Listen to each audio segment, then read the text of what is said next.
Hello, everybody, and welcome back to the Jabbering Jake Podcast. I hope you're all having a good day out there, and I'm happy to be joining you once again. We're at it again, jabbering on, talking about our week, talking about what's on our mind, and just relaxing and having a good time. And, hopefully this story will have a beginning and a middle and an end. That's a callback to the last episode where I was talking about how I'm a sucker for a good story, and how a good story really has a beginning, middle, and an end. And then, in some kind of twist of irony, the podcast had a rather abrupt and awkward end. Like I said, we're at the start, we're learning. But it was just kind of funny. I was in a battle between the clock and how much content I had left. And now, don't get me wrong, I'm not trying to make it a hard limit, like, 30 minutes, we got to cut it off. But, I felt like for the amount of material I had left planned ahead, that I wanted to save it for another episode because it would be good material for another episode. And, man, it is going to be a wild ride today. I got some stories from high school to tell, as among some other things potentially, but we're gonna have a good time, and we're gonna tell these stories. And just to let you know, I kind of was feeling the momentum, so this episode is being recorded immediately after the last one, at least part of it, at least the beginning part of it, because I was on a roll and I wanted to keep going. So, potentially, this podcast episode may be a time travel experience if I record the first half of it now, and maybe I gather some more material to cap off the end of it later. But, maybe you'll know, maybe you won't. And maybe it won't matter. But if I do mention anything that seems a bit untimely or like oldish news, which I probably won't because I don't have anything planned that's sort of current on here. That's why, because I filmed this right away afterwards, so that's that. But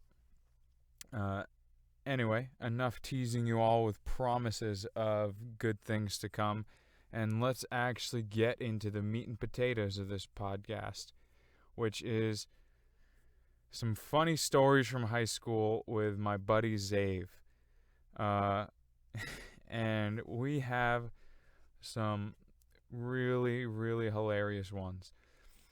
So, before I get into the stories, I think I should try and sort of set up the context or the background for each of us and the sort of friendship we had. So, we both went to the same high school. It was a boarding school in Canada, actually. And, we were two of, at the beginning, a smaller number of students from Vermont, like myself. And so, of course, there was that common ground there. But let's be honest, just being from the same place geographically is hardly enough to establish a proper, solid friendship forever. And by the same token, not being from the same geographic location does not stop from forming amazing friendships. A couple of my best friends from high school still, well, one of them is sort of from the same place geographically as me, but one of them is from a completely different part of the world. And that is the cool thing about going to that school, is you got to meet people from all over the world. And that was the cool thing about, university as well. And I'm sure to some degree that is where I got my love and desire to travel and go see the world and meet other people, because you meet people from other parts of the world, especially when you grew up in a little sheltered corner of the world like I did, where we didn't get a lot of exposure to outside things. It's really just cool when you realize how much your world opens up, and there's just so much more to it. And so, me and Xavier, we were both from Vermont, and so naturally that was a good starting point for people to start making a connection. But that is hardly half the story. I would say back in high school, junior high-ish even, I was a very mild-mannered, sort of straight-laced, goody-two-shoes type of kid.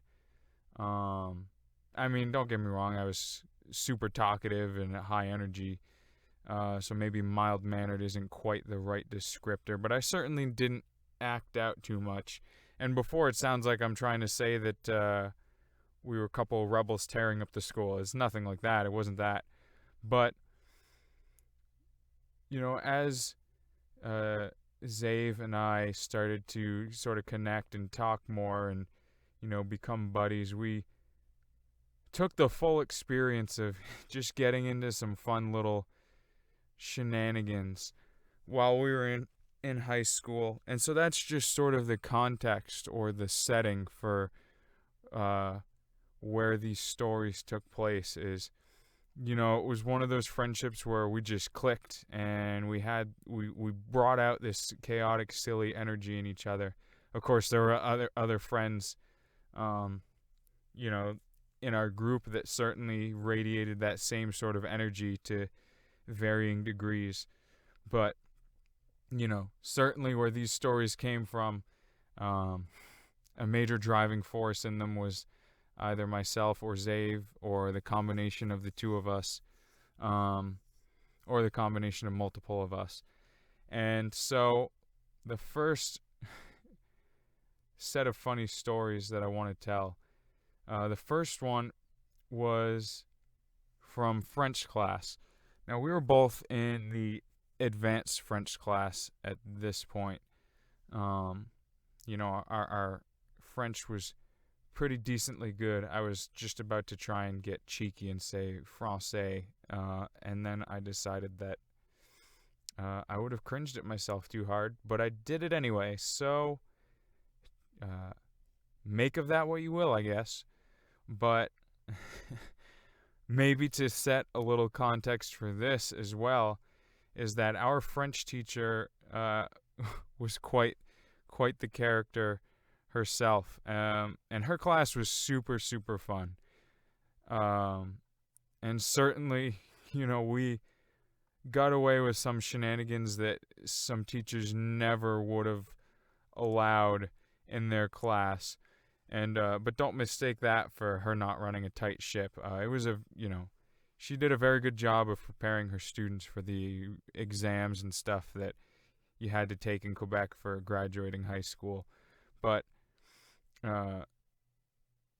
part of what made that such a reality and helped us with our French so much was that the projects and assignments that she had come up with that really just gave us a cool and creative and fun and in-depth way of using French, that you really had to get involved and be deliberate and sort of take it to the next level. Because here's the thing, right? Just speaking textbook sort of versions of a language is, yeah, you'll have a technical knowledge of it, right? But you have no context for how it could be used in the real world, unless you converse with native speakers of it or something. So, the, I guess, context for where these stories come from is from French projects where we were challenged to use our French in more realistic contexts, more natural contexts or whatever. So we did a unit talking about television and programming and stuff like that. Programming, not the type of programming that I do for a job, but television programming.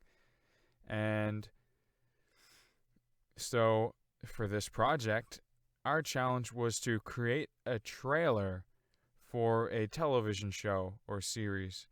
And, well, as I mentioned last time, your boy loves comedy. And, of course, Xavier also loved a good laugh. God, I feel so sorry for the other two members of our group. But we came up with the concept for this project that our trailer was going to be a trailer for a comedy series. And it was going to be a comedy series starring the two of us. as well as another guy and girl that were grouped up with us. And the preface behind it was that this other guy, he was a very straight-laced, goody-two-shoes, very smart student.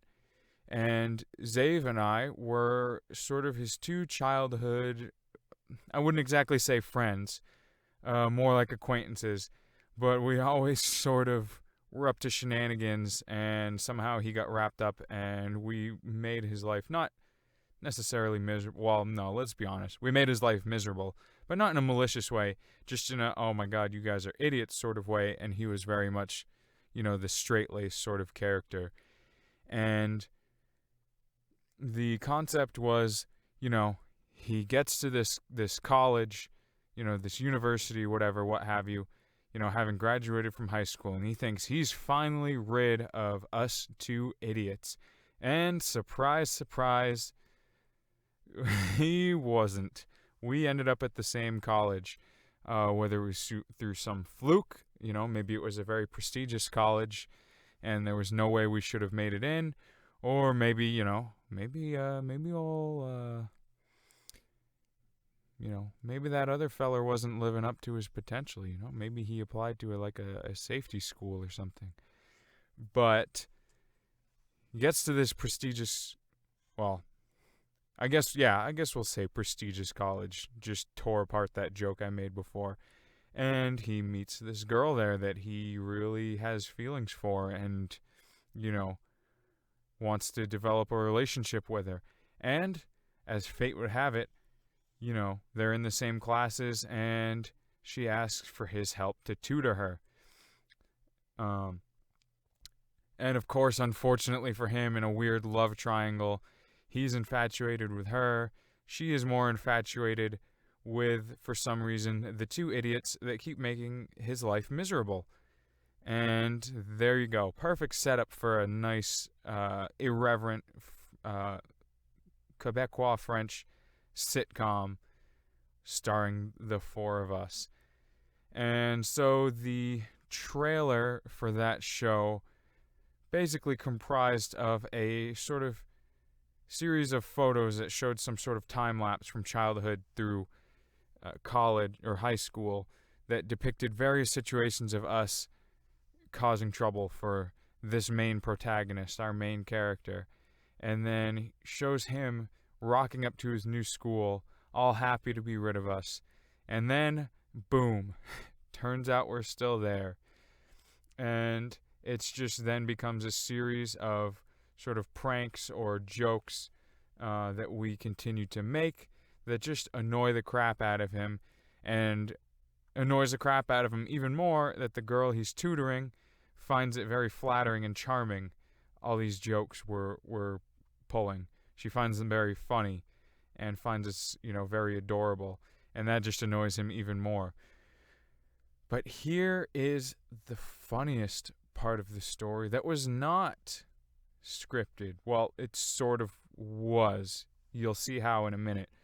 So, one of the scenes we had planned was that we put a potato in the microwave in the dorm, and the potato would explode. I've never seen this happen firsthand, but growing up, cooking potatoes in the microwave and stuff, we were always told to make sure you cut a couple of notches in the potato, and make sure you've rinsed it off and stuff, and to make sure it doesn't explode. And so we got the potatoes, and we were planning to shoot that scene, toss them in the microwave and let it explode in the microwave, and obviously we were going to clean it afterwards, but that was going to be a piece of the trailer. And so we filmed the scene before where Xavier's running by with this mischievous laugh, and you just see a potato roll into the room, which was genius, brilliantly shot. Fantastic cinematography, if I do say so myself, for the two of us. Really sets up the story. And then we set up the camera watching the microwave, making the potato explode. And, we were kind of supervising it and stuff. We were trying to make it explode, and it wasn't. And we realized that watching a potato sit in the microwave was really, really boring. So, what did we do? well, what any sane, level-headed, well-adjusted people would do: throw the microwave on for an amount of time that for sure by then the potato will explode. We don't have to supervise it. We'll go in the room next door, play some Xbox, and wait for the magic to happen. And as you can probably tell from here, that is where disaster started. So we had the camera perfectly set up, perfectly framed the whole thing. But so we're sitting in the lounge, the room next door, playing Xbox, as I said. Just goofing around, playing some games, waiting for this potato to explode. And I think at some point we both kind of smelled, what smelled like a burning potato. And we thought, well, this is normal, It's a potato in the microwave. It's going to get hot and stuff. That's to be expected. What we were not expecting next was the fire alarm to start going off. And I think we both immediately kind of knew what was going on. That something had gone horribly wrong with our potato experiment, and it set off the fire alarm. And here's the best part. We caught it all on camera. So let me now explain what actually happened with the potato. So I don't know if it's because we had the potatoes for a few days. They kind of dried out a bit before we had a chance to film them.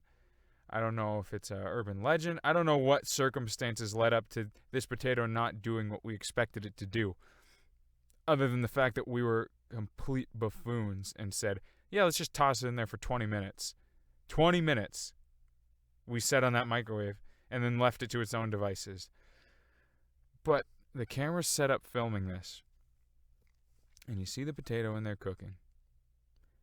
And you start to not be able to see it as clearly. The light in the microwave kind of starts to dim. You start to see smoke pluming up through. You see the microwave fill up with smoke.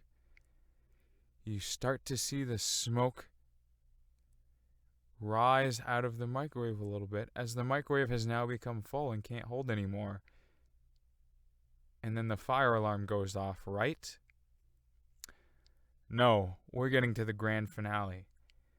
This potato burst into a magnificent ball of flames that then suddenly made all the light, lit up the microwave again with perfect clarity.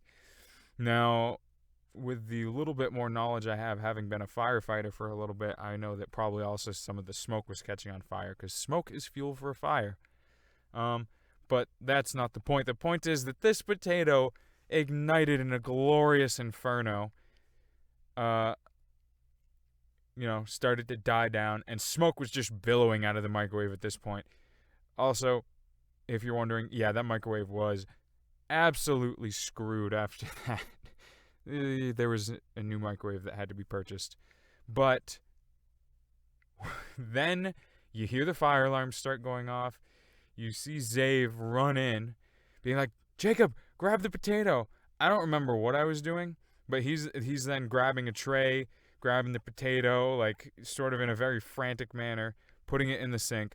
All of this caught on camera, which is spectacular. I mean, absolutely fantastic. Like, I couldn't have asked for a better situation, because if something like that's going to happen, you at least want to catch it on film. So he gets the potato in the sink, runs some water over it, and then we grab the camera and evacuate from the building. I think the camera's still rolling for the first few seconds of us running outside. And here's the other interesting part. It is January when this is happening.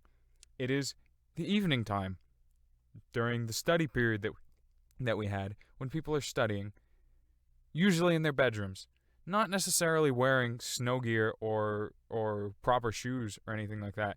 Now, mind you, I'm sure a lot of people sort of grabbed at least a jacket and maybe some shoes to throw on, but they didn't necessarily have their snow gear on, is my point. So we caused, probably 50, 60 guys to be standing outside in the cold on a snowy January night for the fire alarm going off for a dumb lapse of judgment. So then afterwards, we were pulled into the office by the house director, Docky, we called him. Very smart PhD in nuclear physics or something of the sort. He was very smart with chemistry and particles, and very British as well. And he's, giving us a lashing, a verbal lashing, and basically trying to get an explanation out of us for why we decided to set a potato ablaze and set off the alarm and make the worst overcooked hash browns ever.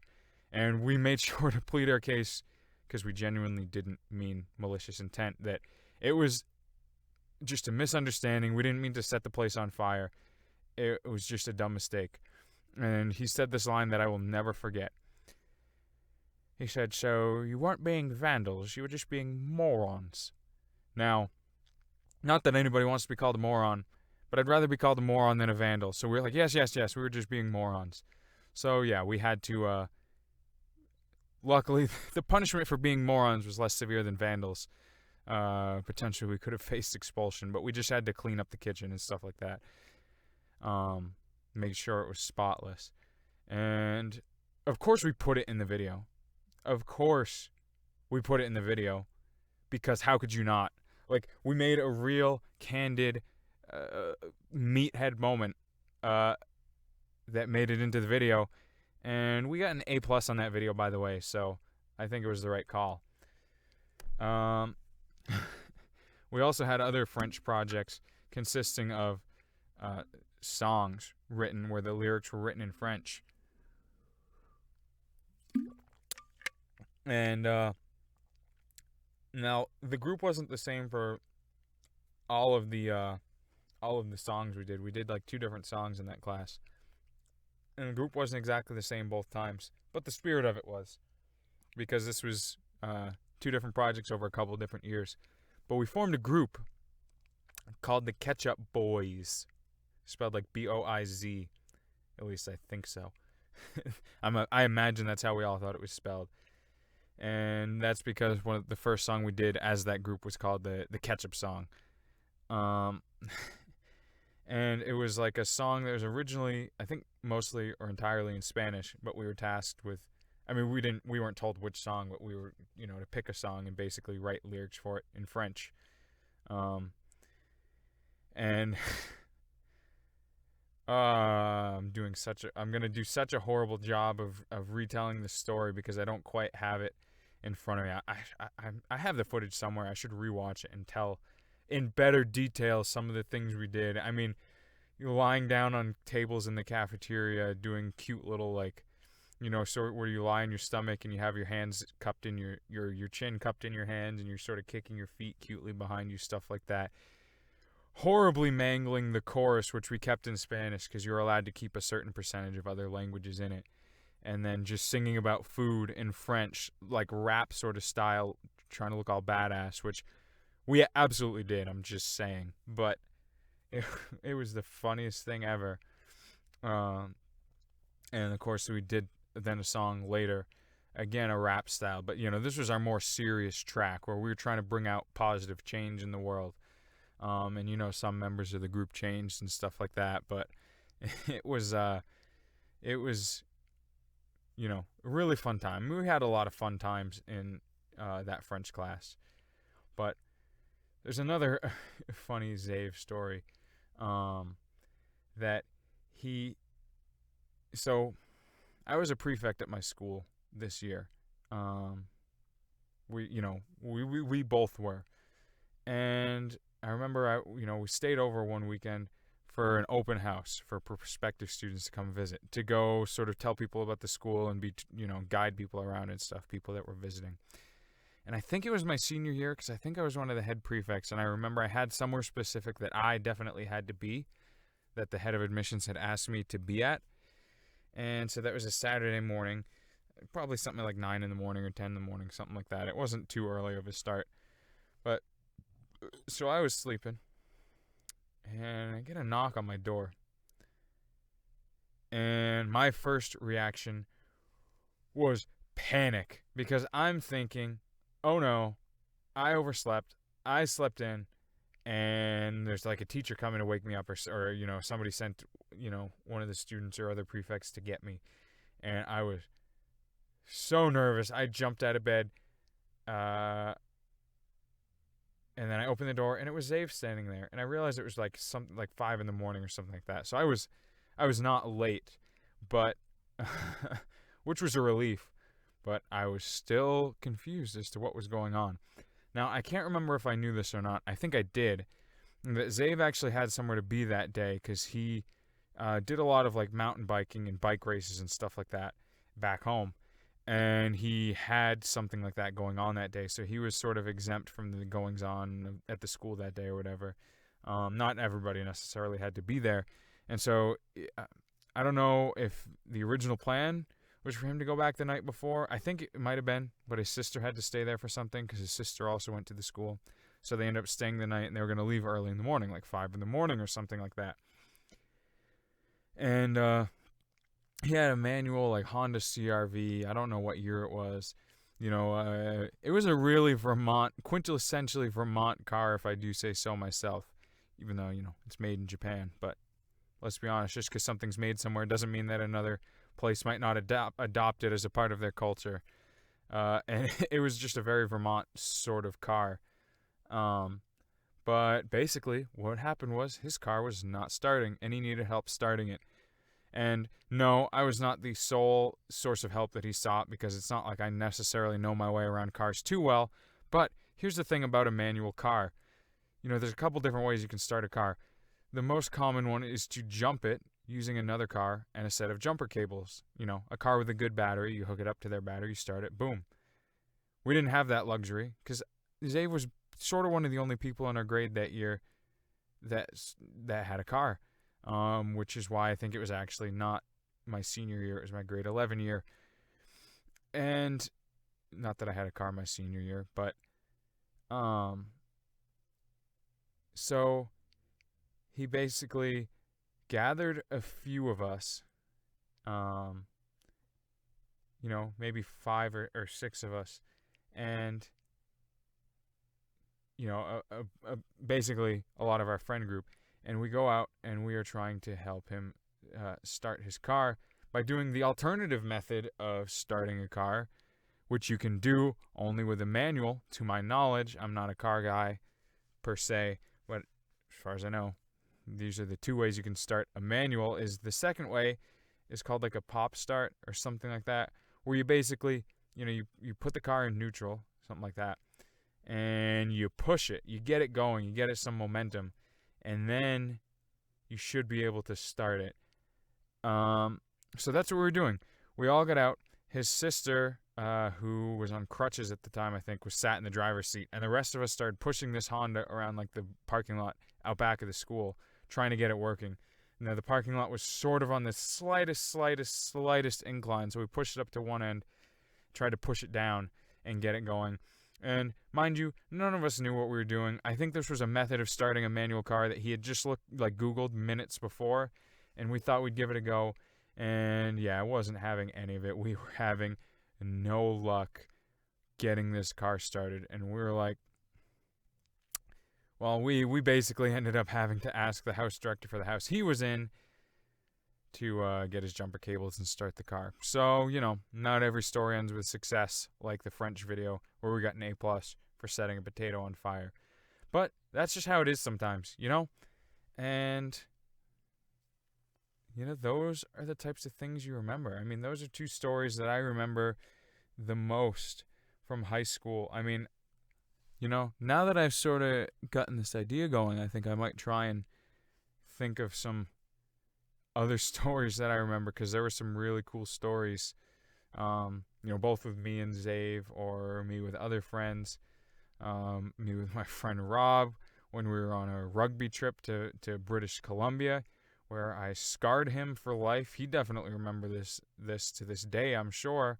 Or he walked in the bathroom and I was just sitting there, sitting on the throne early in the morning before I took a shower, and just casually said, "Oh, hey man, what's up?"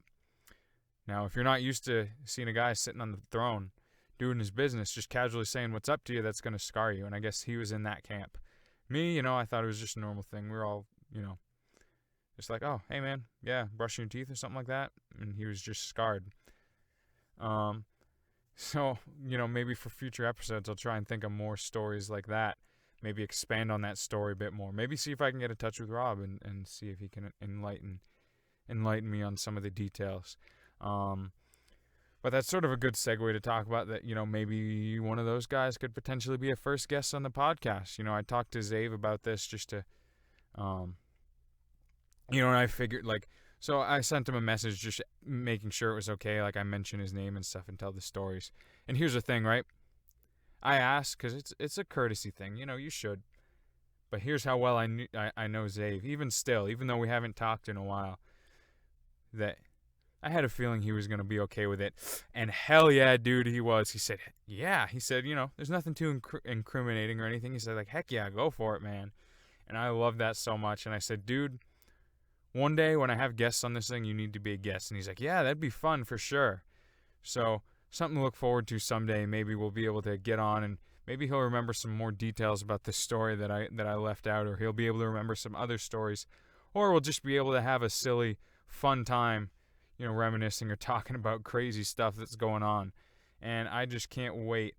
I have high hopes for the future of this podcast. And would you know it, look at that. I didn't know if I would have enough material for another whole podcast episode worth with the little material I had. But, well, little in terms of different things to talk about like I had last time. But, man, there's just these stories were so jam-packed with content themselves that we're going over the 30-minute mark, even a little bit beyond last episode. So before I end off, though, I do want to shout out my buddy Xavier, because he's actually got some ventures of his own going on. So he has a website called mountainxmedia.com that he and another buddy of his upload skiing and biking video, footage and pictures to. I think throughout Vermont. Like I said, as I mentioned, he was an avid biker and a cross-country skier. So if you like, nature, if you like the beauty of Vermont, or you're curious about the beauty of Vermont, if you're interested in outdoor recreational sports, things like mountain biking or cross-country skiing, I encourage you to go take it a look and show them some love. So with that, I say that's another great place to wrap up another episode of the podcast, episode 4. Let's go. Now I have 2 episodes banked. So thank you all for listening, and I hope you have a good day. Bye.